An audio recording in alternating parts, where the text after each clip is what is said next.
It was a crazy feeling, I'm not gonna lie. You know, it was just a surreal experience. It was pure joy, just immediate happiness. It was pretty cool, man. It was something I'll never forget. Okay, here we go. For football players, there's nothing quite like hearing your name called at the NFL draft. Select Joe Burrow, quarterback, LSU. It's a moment they wait their whole lives for. I'm in this draft. It's so crazy, dog. Hey, I'm in this draft, bro. And then on draft day, they get to wait just a little bit longer. I went 16 in the draft, and the draft is really long. Well, that day was one of the longest days of my life. Just sitting there waiting, man, waiting those 2 days. Letting those 2 days go by, waiting on that third day, just waiting on that phone call, man. It's a crazy feeling. Hey, if I get picked today, everybody got to jump in that pool. As each name gets called, the anxiety only grows for those unclaimed. If a team passes me, can I call them and be like, listen, I promise you. Like, listen, I promise you, you passing me, you're gonna feel me for 10 years. You know how it is. Once you start going down, okay, the money get a little less, a little less, a little less. I thought these teams liked me. I'm looking at these guys and I'm like, I watched their tape, you know, they're not better than me, you know, so what are these guys seeing? All these guys getting drafted and I'm not. And so I'm sitting here just like frustrated. I actually fell asleep during the draft because I was so mad that my name wasn't called yet. Wow. I don't wish this on my worst enemy, boy. No swimming, not today. Tomorrow, when I get picked, we're jumping in the ocean this time. Of course, a player's draft pick number is just a number. Congratulations, Randy. Did you think it was going to take this long, though? No, I really didn't, but... Not every most valuable player is deemed a most valuable pick. You kind of joke with the guys on the bus over, like, hey, who's going to be the last one in there? You know, we all thought we were going top 10. Well, it's not that funny when it's you and they're cleaning up the green room around you. Just kind of sat there and faced the reality of dropping in the draft. But it was honestly the best thing to happen to me. I was 21 years old. I thought I was the best thing since sliced bread, and I needed a little bit of humble pie. I remember being downstairs for like the 4th round, and that came and gone. And the 5th round, you know, was coming and going, and all these other guys were getting picked, and it was hard. I remember taking a walk with my dad and mom around the block. What'd your dad say to you?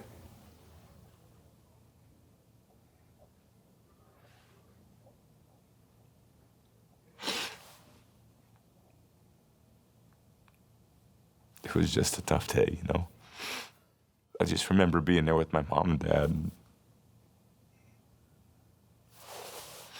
sorry about that. You know, they just were so supportive of me. And they take it as emotional as I do. And, you know, finally when the Patriots called, I was so excited, you know. I was like, I don't have to be an insurance salesman, you know.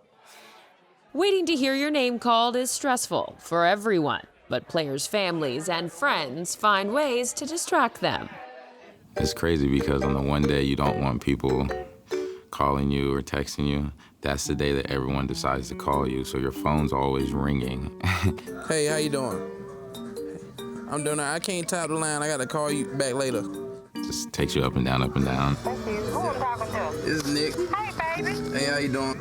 All that day, I was getting calls from my friends prank calling me, saying, hey, this is the GM for Seattle Seahawks. We're just wondering. I'm like, Harold. You got the wrong number. We get all the way down to the 57th pick, which is when I got picked.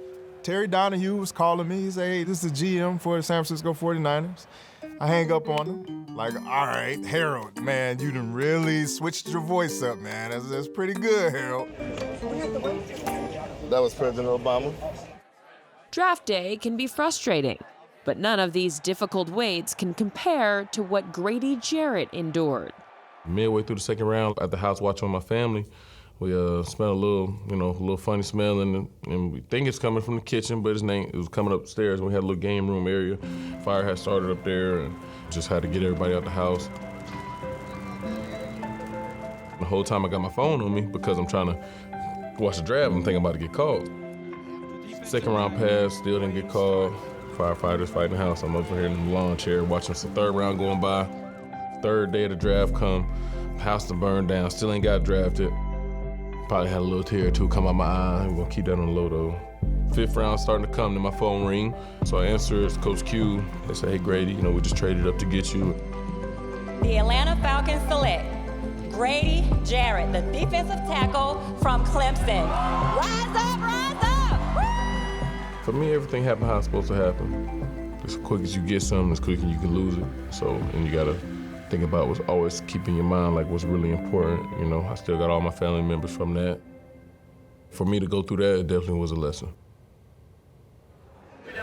No matter what your draft day looks like, it's always better with family and friends. It was one of the best days of my life, it was, and not even just because I got drafted, but to have a life accomplishment like that, surrounded by all those special people, it's almost like getting married. You have this life moment surrounded by your groomsmen and bridesmaids, all her favorite people and all my favorite people. There's not a ton of events that would pull that group together and may never happen again. So you cherish it. You cherish those moments. Get it? How you doing, Coach? That call came in, and I was so happy, I was so elated. And just what replayed in my head was not the fact that I got drafted, the fact that everything I'd been through to get to this point. Oh my goodness, and the first person I went to was my grandma. I went to her because she was the one that had to sacrifice with the drives and the transporting back and forth and the getting in trouble in school and having to come talk to my teachers. I'm just thinking all this stuff like, Mommy, we finally made it. And my son, man, he was on a journey for a long time, so I brought him along, walked across that stage with me because without him and the Lord, it's been rough for me to get to that spot where I was at. I shed a single tear. I didn't boo-hoo. It was like, dude, good. No, I ain't crying. I'm chilling. I'm chilling. Here's Coach Carroll. Yes, sir.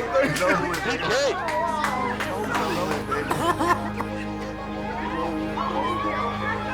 All right now.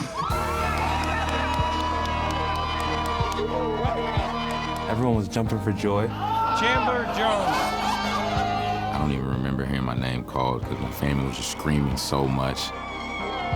It was like a weight kind of lifted off my shoulders.